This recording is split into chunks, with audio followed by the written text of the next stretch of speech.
All right. I am this morning. This guy is 827 miles away on 80 meters. I just did 827 miles away on 80 meters. Now, yesterday I tried Whisper and nothing was showing up.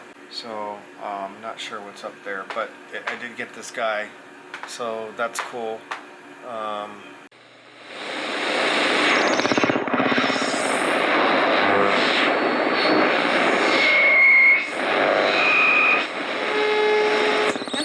Oh, that's pretty. Let's display options. I'm not sure what's going on here. It's all funky. What's up with my map? I don't know what this means. This guy, let's see. I forgot how to read this thing. Oh, turn off. Shut up. I don't want to hear you. Quiet. All right. I don't know what's going on over there. But we are here. Wow. There you go, guys. 80 meters. 2 tuners. I had to use 2 tuners. Again, this tuner I'm only able to get it down to about 2.8, and then I use this tuner to get it down the rest of the way. And so this is on a 40 meter antenna. It's not wonderful coverage considering the antenna is only 40 feet off the ground. I'm trying to do 80 meters on it. Inverted V on the top of my roof, a 40 meter inverted V. Now let's look at the signal here. It says minus 5 dB, minus 21 dB. Now keep in mind, this is FT8. Now FT8 goes in short spots, so I feel comfortable doing it, but I had to run 100 watts. And look at my signal. Minus 16, minus 11, minus 19. That's running at 100 watts to even be heard. I tried it with less and I didn't even show up on the map. So you do have to run the full 100 watts to get out when you're trying to run it through this much of a tuner. Because minus 24 dB, yeah, I was down there. Pretty quiet. So as suspected, most of the transmission is being just lost as heat. So I'm pushing out 100 watts. People aren't hearing 100 watts. But at least it is getting out. I would say based on those numbers, probably about 5 watts. That looks actually that looks worse than when I was getting 5 watts on my 40 meter on my 817 because it's resonant. So probably getting out less than 5 watts. I am doing this with FT8, which, like I say, is 15 seconds on, then it's off. I wouldn't do this with JT65 running 100 watts. I just don't think it'd be healthy for the radio. Usually you want to run no more than 50%. Like I say, I'm going to cut it back down to 50 watts and let's see how we do. Yeah, I'm pumping out 50 watts right now. Let's see how this does. These are all old. 10 minutes ago. There we go. Some people are hearing me at 50 watts. Okay, this is about as long as I ran it. Let's do one last transmit. Oh, he heard me. Might as well finish this contact. This guy is 1,519 miles away. Am I reading that right? All right.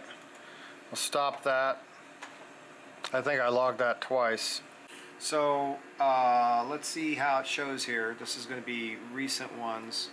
So it still does get coverage. At 50 watts, people are still hearing me. But let's look at the difference here. This guy heard me minus 22, minus 18, minus 13.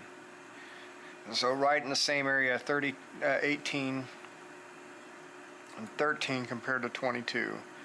This guy heard me minus 20. This guy heard me at minus 13. Let's go over here. This guy heard me at minus 8. too far away. Let's do this one. This guy heard me at minus 17. This guy heard me at minus 16, minus 23. So it looks like I'll do one more refresh. We got 1, 2, 3, 4, 5, 6. It did look like I was making, it's not quite as much coverage, but still pretty good at 50 watts. So at 50 watts on FT8, you could still make it out with a heavily tuned 40 meter antenna. You could still make it out on FT8. It looks like it's about 50% of the people saw me at glance there compared to at 100 watt. So it is doable.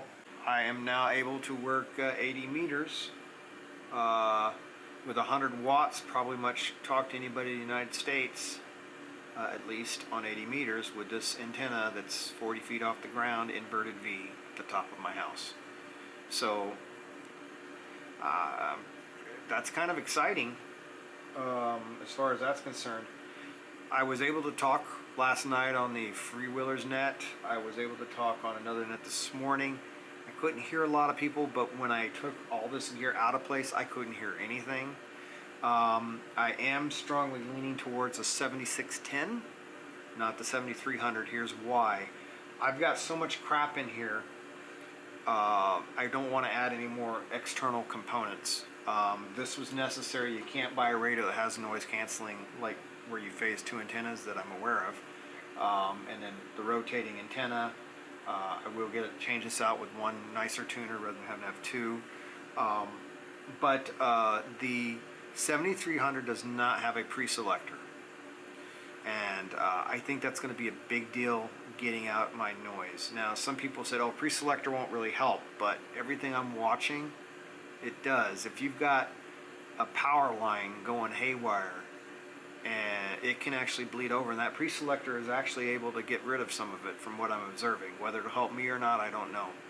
But the 7600 has pretty decent dynamic range. By the time I get around to buying it, it'll only be probably around $3,000. You know, next year, sometime into this year, maybe Thanksgiving holiday, might be able to get it for around $3,000 because they knock a significant price off at Gigaparts, for example. I got my FT817 for $619 during, this was 2 years ago, during Thanksgiving. I saw the 7300 go clear down to less than $1,000 during Thanksgiving. So, I mean, normally it's around a $1,300 radio, so that's 1/3 the price, is a quarter of the price. Yeah, a quarter of the price roughly is knocked off. You know, and it's about a quarter of the, it's usually about almost $700 for the FT18. So where am I going? I got my headphones, I can hear pretty good. I can actually hear. I'm actually using my radio. This is the first time I've used it in months. I don't know that I'm going to buy a nicer tuner right now. I'm going to see if I can tune 160 on this tuner. Well, let's just give it a shot right now. Let's see what we can do. So let's go ahead and go to 1900 just to get it in the ballpark. Now right now this is not hooked to the antenna. I have to throw the switch. Okay, so we're at 1900. Now let's throw that switch. All right, let's zoom out a little. So I'm way off. I don't know. I'm trying to do, and my tuner, see this tuner can't go that low. It can't go to 160 meters. So I'm not gonna be able to do it. If I want to get 160, I'm gonna have to, and then I don't know how effective it would be. But this tuner here, this old antique tuner, is not gonna cut it. I would be curious. Let's see what I can do with, not that anybody can hear right now on 6 meter.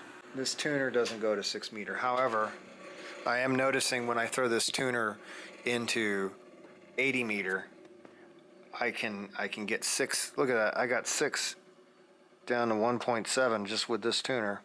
These knobs, I'm turning these knobs and it's not doing anything. So I might be able to pull 6 meter off.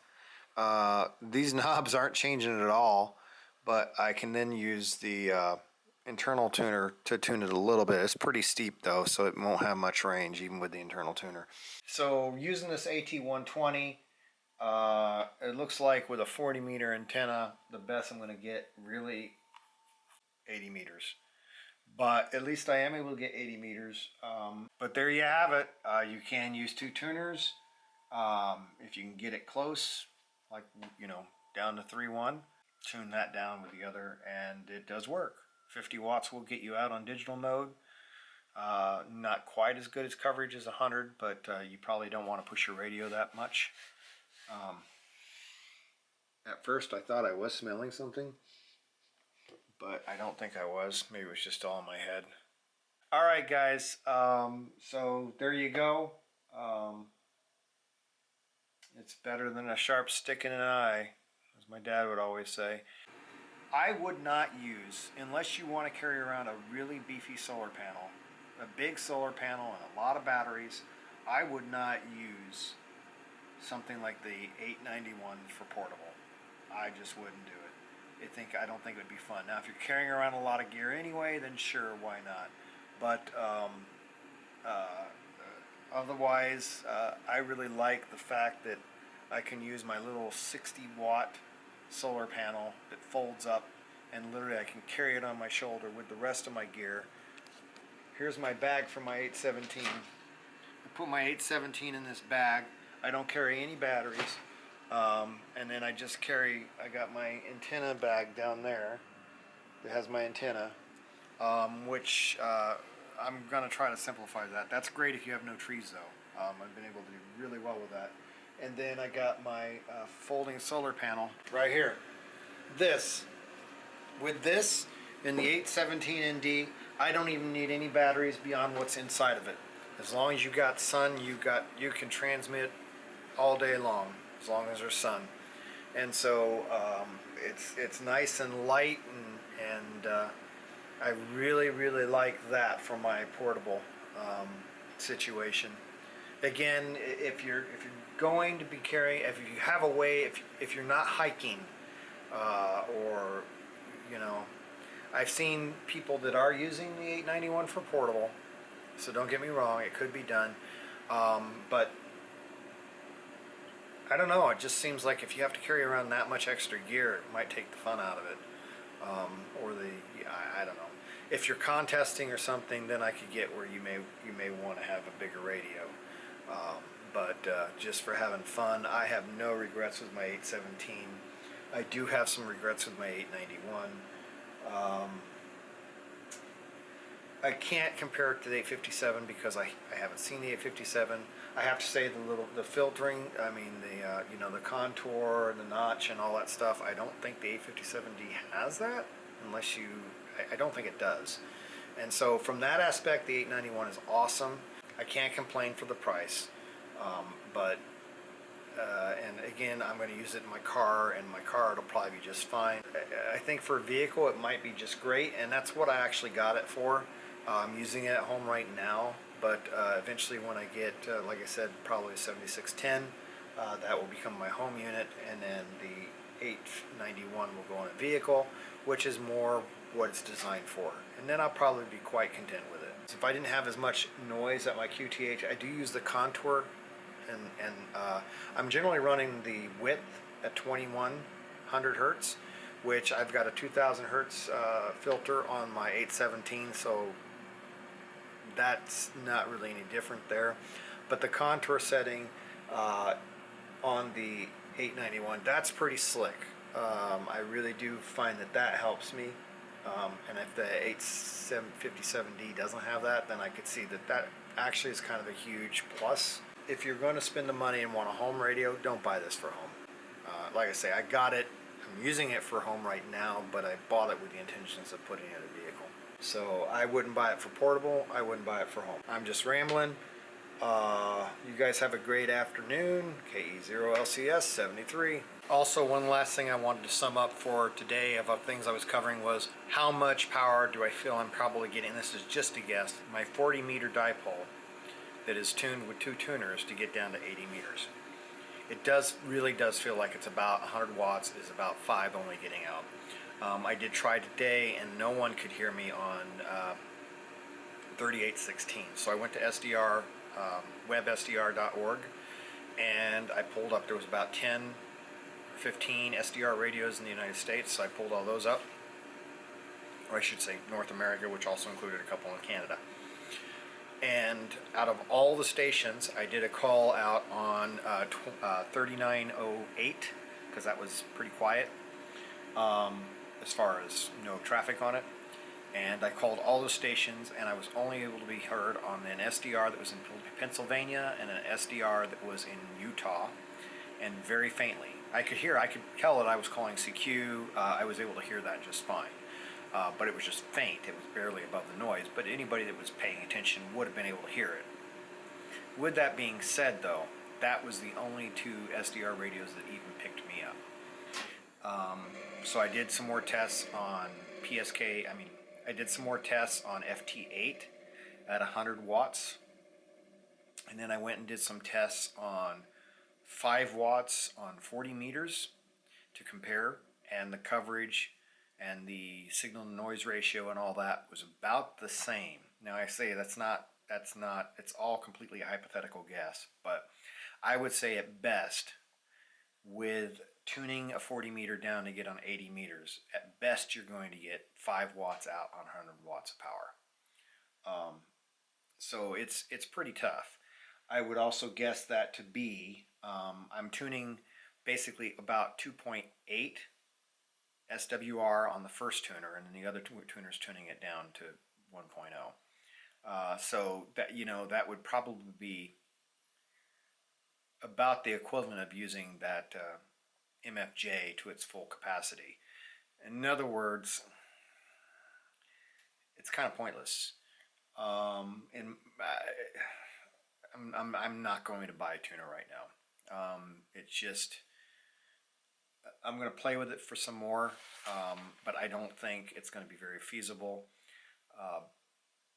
I need to figure out how I can just get some longer wire up there and just see what it does. Having a tuner that can do 3200 ohms, 32 to 1 SWR, I guess is what the MFJ does. It doesn't, it's not going to really help a lot. You're going to have to, it would all depend on what your situation was. If your antenna was resonant but the ohms were just off, then it might help. But if your antenna is not resonant and you're really having to work with it just to get it in the right area. So I would scratch the idea of trying to use 40 meters on an 80 meter band with any kind of tuner, unless you're going to pump even more. Even if you pumped out 200 watts as opposed to 100 watts, that might give you 10 watts out, even if it doubles it, which I don't think it will. Well, it might. Technically it's not the same as doubling dB. We're talking about doubling wattage, and if only 5 watts gets out with 100, then you technically, if you go to 200, I guess you would get 10 watts out. I've had this issue before. I just made a cable to run my radio into my computer, and when I try to push out over, for example, if I try to push out 5 watts on 20 meters, and I've used the ferrite bead things and all that, and if I try to push out more than 2.5 watts, it kicks my sound card out because of radio interference. It screws up with the USB to the sound card, and so I did use a longer cable, and it would still screw up even at 2.5 watts, but I'd use a longer cable that had a filter on, not a filter, but a bead on it, and so I could get the card out further away, the sound card further away, and that helped. I could consistently get 2.5 watts out on 20 meters. On 40 meters, I could get 5 watts out, but I had to use that cable. But there obviously anything else created RFI, and the sound card would literally kick out on the computer, the USB sound card, and it wouldn't be able to access it. I'd have to unplug it, plug it back in. So, for example, I can't run any more than 5 watts out with the 891. As soon as I do, the sound card kicks out. Now, it does seem that I am able to push out 100 watts on 80 meters because it's a different frequency and apparently doesn't cause any RFI that would be knocking the sound card offline. But I still can't pump out even 20 watts if I wanted to on a digital mode on 40 meters because the sound card does kick out. I picked this up when I got my 891 for $30. It's a rig blaster. I don't know if it has any filtering or anything, or if that's even going to help, but I will do an attempt on this to see if I can maybe pump out more than 5 watts on 40 meters for digital modes without this kicking out. So we will see what happens with that. But that will be my next project, I guess, is because at this point I can't do anything about the antenna.